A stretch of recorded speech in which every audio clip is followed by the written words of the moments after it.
Olá, damos continuidade à nossa catequese, ao nosso encontro em várias etapas, em vários momentos, em vários vídeos, sobre esse argumento apaixonante, a Igreja Católica e a salvação. Qual é a relação que existe entre essas duas realidades? Muitos consideram que a salvação é possível sem a Igreja. Jesus Cristo, sim, a Igreja não.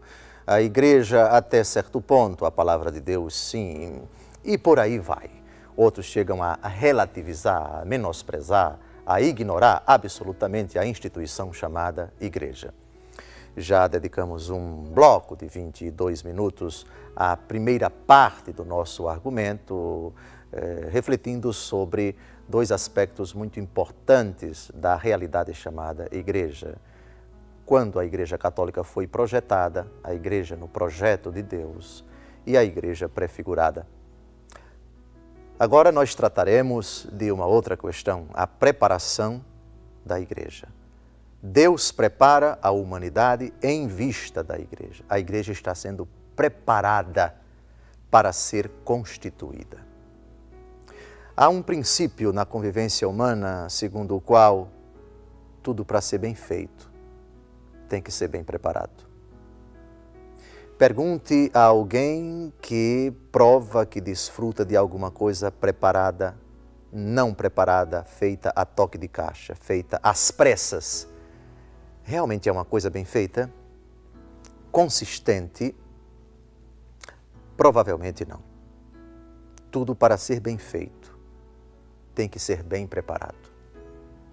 O tempo de Deus não é o tempo do homem. Diz o salmista, para Deus 1000 anos são como um dia que passou. Deus não está atrelado ao tempo. Deus é Senhor do tempo. O que para nós significa muito tempo, para Deus não significa nada. O que são 1800 anos de Abraão até nosso Senhor Jesus Cristo em comparação com o tempo que decorre da grande explosão, o Big Bang. Faça-se a luz, diz o livro do Gênesis. Provavelmente isso é uma alusão ao primeiro momento da história, a grande explosão, a teoria talvez mais sustentada, mais defendida no mundo científico acerca da origem do universo. Pois bem, 1800 anos de preparação para a Igreja, para Deus isso é nada. É preciso que nós, ao analisarmos o agir de Deus, não o submetamos aos nossos critérios caducos, infantis, imperfeitos. Deus é Senhor do tempo. Ele é o Alfa e o Ômega, aquele que era, aquele que é e aquele que vem. Pois bem, a preparação da Igreja demorou 1800 anos. Sua prefiguração já está nos primórdios. Faça-se a luz, disse o Senhor Deus, a primeira criatura que foi feita. Pois bem, isso é uma alusão à frase de Jesus, no capítulo 8 de São João, versículo 12. Eu sou a luz do mundo. Quem me segue não andará nas trevas, mas terá a luz da vida. Do Gênesis, aquele que é a cabeça da Igreja. Outra prefiguração, o Espírito de Deus pairava sobre as águas, lá no versículo 3 do capítulo 1 do livro do Gênesis. No dia da Páscoa, Jesus sopra sobre os apóstolos e diz, recebei o Espírito Santo. Aqueles a quem perdoardes os pecados, ser-lhes-ão perdoados. Aqueles a quem os retiverdes, ser-lhes-ão retidos. Veja, o que Deus diz no começo, volta a dizer na plenitude dos tempos com relação à Igreja. Coincidência? Não existe coincidência na Bíblia. Existe providência. Existe uma cadeia de fatos que vão se intercalando, que vão se conjugando, de sorte que quando nós olhamos para o conjunto, percebemos a realidade é aqui, é Cristo. Mas nos primórdios já temos uns indícios, já temos uns lampejos. A prefiguração já nos indica muita coisa. Pois bem, depois da prefiguração, vamos à preparação. E a respeito da preparação, gravem bem as 4 palavras-chave a respeito da Igreja. Projetada, prefigurada, preparada, e constituída. Vamos agora tratar da terceira palavra, preparada. De novo, o Catecismo da Igreja Católica. A reunião do povo de Deus começa no instante em que o pecado destrói a comunhão dos homens com Deus e entre si. A reunião da Igreja é, por assim dizer, a reação de Deus ao caos provocado pelo pecado. Esta reunificação realiza-se secretamente no seio de todos os povos. Em qualquer nação, quem o teme e pratica a justiça é aceito por ele. Esse texto dos Atos dos Apóstolos, capítulo 10, versículo 35, é fundamental para nós compreendermos que depois do pecado, imediatamente após a desobediência dos nossos primeiros pais, Adão e Eva, naquela frase que já comentei no vídeo anterior, porém inimizade entre ti e a mulher, entre a tua descendência e a dela, ela esmagará a tua cabeça e tu lhe ferirás o seu calcanhar, já é o indício, a reação de Deus. Agora ele já começa a pôr em ato aquilo que ele havia projetado desde toda a eternidade. Curioso, fantástico, sedutor, maravilhoso. Do mal cometido pelo homem, Deus Todo-Poderoso vai tirar um bem maior. Isso nos faz lembrar Romanos capítulo 8, versículo 28. Deus coopera em tudo para o bem daqueles que o amam. Santo Agostinho vai chamar o pecado original de feliz culpa, porque graças a esse pecado veio um tão grande Redentor.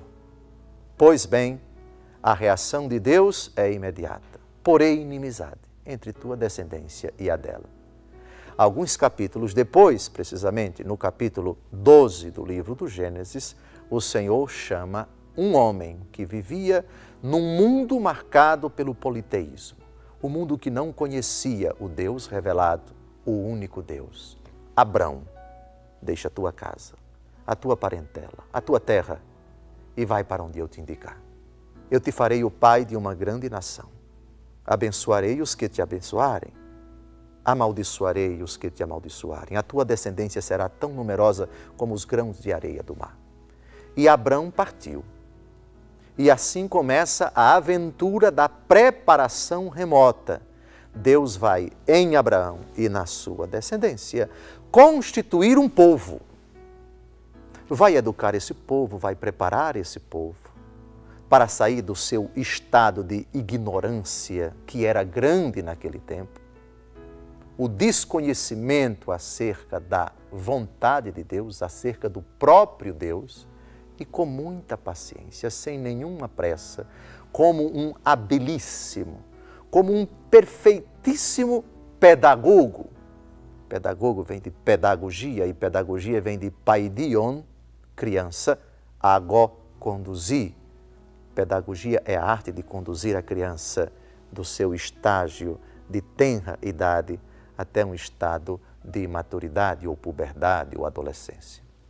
O papel do pedagogo é ajudar a criança a amadurecer, a compreender as coisas, a habilmente dominar a arte da escrita, a arte da fala, comportamentos, gestos, costumes, atitudes e assim por diante. E Deus não tem pressa. E para isso ele leva em conta a mentalidade rude, a mentalidade própria do tempo desse povo chamado Israel, mentalidade hoje inadmissível aos critérios atuais. Pensemos, por exemplo, no princípio, na lei do talião, dente por dente, olho por olho.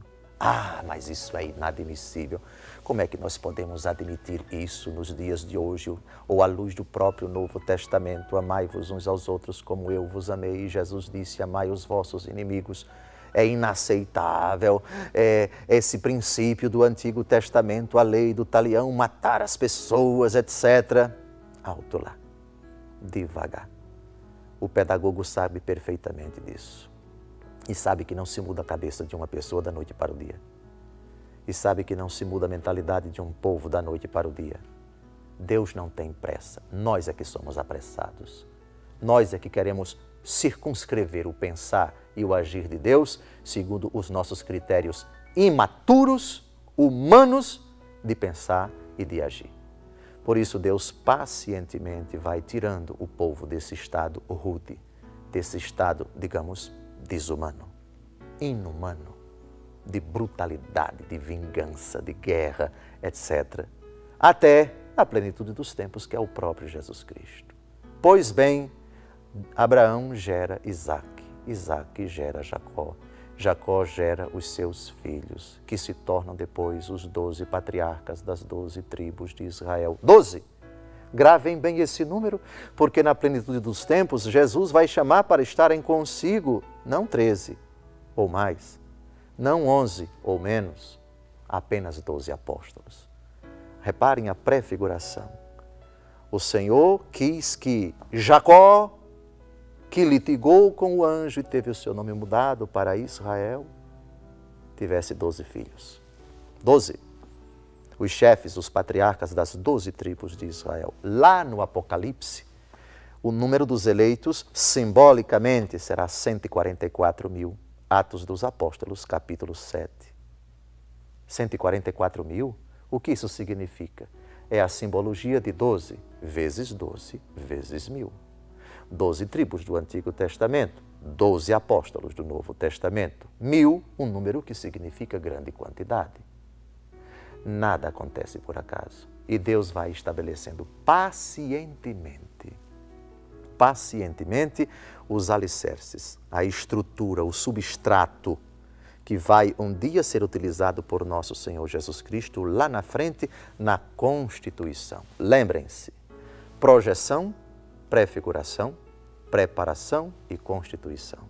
Primeiro Deus projeta, depois prefigura, depois prepara, depois constitui. Estão entendendo? Ótimo, muito bom. Pois bem, de Abraão para Isaque, de Isaque para Jacó, de Jacó para as 12 tribos de Israel.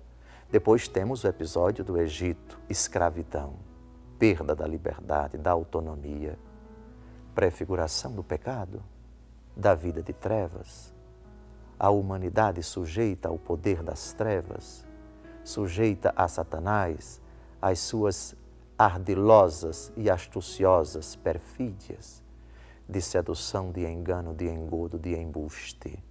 Pois bem, depois de muitos anos no Egito, Deus suscita um homem, Moisés, que cresce no seio da corte e depois, comovido pelo sofrimento dos hebreus, solidariza-se com eles, mata um soldado egípcio, é denunciado, é ameaçado de morte, foge para as montanhas. É chamado por Deus para libertar o povo.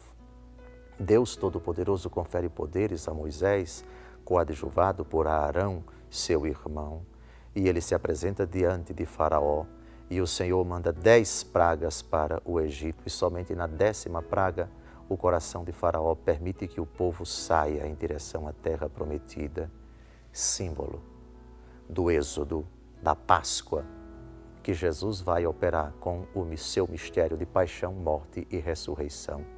Depois, Israel, 40 anos no deserto, 40, que tem relação também com os 40 dias que Jesus passou no deserto sem comer e sem beber, símbolo daquele sofrimento, daquela purificação. Durante esse período, Israel murmura contra o Senhor, é castigado duramente. O episódio do maná, o episódio da murmuração das águas de Massa e de Meriba. Depois a tomada da terra prometida, a começar de Jericó, liderado o povo por Josué. Moisés, por ter murmurado contra o Senhor, por ter duvidado do Senhor no episódio das águas de Massa e de Meriba, não entra na terra prometida, contempla do Monte Moriá, do Monte Nebo, que fica nas proximidades de Jericó, hoje atual Jordânia, mas não entra na terra prometida, e a conquista da terra vai acontecendo aos poucos. Primeiro Jericó e depois a outra cidade, depois aquela outra e depois aquela outra. Até que no tempo do rei Davi já temos uma terra inteiramente propriedade de Israel, a divisão da terra, e depois da morte de Salomão, filho de Davi, a terra é dividida, o cisma, desaparece o reino do norte alguns anos depois, o reino do sul sucumbe e desaparece no ano 586 com Nabucodonosor. E essa nação miserável por ter desobedecido a Deus, por ter ofendido ao Senhor, por não ter ouvido a voz dos profetas, por não ter sido fiel às cláusulas da aliança, vai passar por um período de humilhação, de provação numa terra distante, às margens dos rios de Babilônia. Nos sentávamos chorando com saudades de Sião. Ó, se eu de ti, Jerusalém, eu me esquecer, que a minha boca resseque, que a minha língua fique colada ao meu paladar. Deus sempre promete estar do lado do povo. Deus nunca abandona o seu povo, não cessa de manifestar a sua solicitude, a sua compaixão, a sua misericórdia em favor do povo. Deus é um eterno apaixonado pelo povo, se identifica como um esposo apaixonado pela esposa, que por sua vez sempre se prostituiu, sempre quis vender o seu corpo, sempre quis praticar a idolatria. Deus, porém, jamais deixou de amar esse povo. Uma série de acontecimentos trágicos e também gloriosos, uma oscilação de momentos de intimidade com Deus e de rejeição a Deus. Deus Todo-Poderoso, porém, até quando castiga, até quando pune, até quando adverte, revela sempre a sua imensa bondade, a sua tremenda compaixão para com esse povo que jamais é abandonado por Deus. Episódio de particular importância na história de Israel é o período do exílio, cerca de 40 anos, lá numa terra distante, a Mesopotâmia, a antiga Pérsia e a antiga Babilônia são países, hoje Irã e Iraque, países que sempre foram hostis, nações, povos que sempre foram hostis a Israel, símbolo do instrumento de Deus para punir, para castigar, mas também para libertar o povo. Ciro, rei da Pérsia, depois que sucumbe o império de Babilônia, é chamado de servo de Deus, o meu ungido. E Deus, por meio de Ciro, traz o povo para a sua terra, que não tem mais aquela glória, aquele esplendor, aquela autonomia, aquela riqueza, aquele respeito, aquela imponência no tempo de Davi e no tempo de Salomão, mas já é um povo muito mais sóbrio, muito mais modesto, muito mais humilde. São os pobres de Javé que, depois dessa experiência purificadora no exílio, volta confiando no Senhor. É nesse período que amadurecem, que se multiplicam as profecias acerca do Messias. E aqui nós atingimos um ponto muito importante da preparação em vista da igreja. Agora os profetas já falam dessa personagem misteriosa que seria enviada pelo seu sofrimento. Ele repararia os pecados dos homens, ele purificaria todas as iniquidades dos homens. E isso ele o faria pelo seu sofrimento, pela sua dor, pela sua morte. Por suas chagas fomos curados, diz a profecia de Isaías, capítulo 52 e capítulo 53, uma das profecias do servo sofredor. Pensemos, por exemplo, em outras profecias, quando o Senhor promete tirar do coração de Israel a pedra e colocar um coração de carne. A profecia dos ossos ressequidos, o Senhor insuflaria o hálito da vida e os mortos ressuscitariam, e o Senhor colocaria o Espírito dele nesses ossos ressequidos. A preparação, então, já caminha para um desfecho altamente positivo. Pensemos, por exemplo, a profecia de Isaías no capítulo 11, quando ele diz: eis que a Virgem conceberá e dará à luz um filho, e ele será chamado Emanuel. O Messias se chamará Deus conosco. No capítulo 11 da profecia de Isaías, o que citamos agora foi Isaías 7,14. Na profecia do capítulo 11, o Senhor Deus diz que um rebento surgirá de Jessé e sobre ele repousará o Espírito do Senhor, o Espírito dos 7 dons. Na profecia de Isaías, capítulo 61, nós temos um texto que foi citado pelo próprio Jesus Cristo. O Espírito do Senhor repousa sobre mim porque Ele me ungiu, Ele me enviou para evangelizar os pobres, para anunciar um ano da graça do Senhor. Jesus, no capítulo 4 do Evangelho segundo Lucas, pega esse texto, lê esse texto e depois ainda diz: hoje se cumpriu esta profecia que acabais de ouvir. Nada acontece por acaso. Quando a gente lê o Antigo Testamento à luz do Novo, a gente percebe, mas tudo converge. Mas as profecias foram precisas. Estava tudo profetizado. Deus preparou a igreja. Os indícios estão no Antigo Testamento. É muita coisa que converge, de sorte que não permite que nós concluamos que houve coincidência, foi fruto do acaso. Acaso coisa nenhuma. Projetada, prefigurada e preparada. No próximo vídeo, nós vamos tratar da quarta palavra acerca da igreja, constituída. Até agora, a igreja projetada, a igreja prefigurada, a igreja preparada. Convido você a assistir o próximo vídeo, a igreja fundada por nosso Senhor Jesus Cristo.